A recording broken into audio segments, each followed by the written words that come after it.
এখান থেকে আমি আমার মা দেশনেত্রী খালেদা জিয়ার কাছে যাব।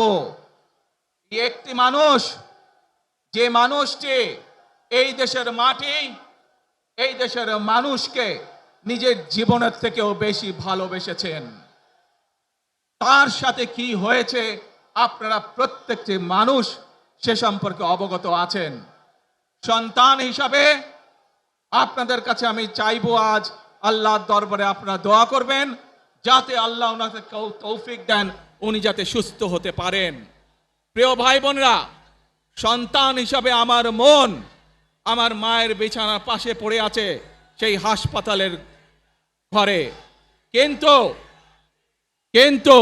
সেই মানুষটি যাদের জন্য জীবনকে উৎসর্গ করেছে, অর্থাৎ আপনারা এই মানুষগুলোকে, যাদের জন্য দেশনেত্রী খালেদা জিয়া জীবন উৎসর্গ করেছেন নিজের জীবন, সেই মানুষগুলোকে আমি কোনোভাবেই ফেলে যেতে পারি না। এবং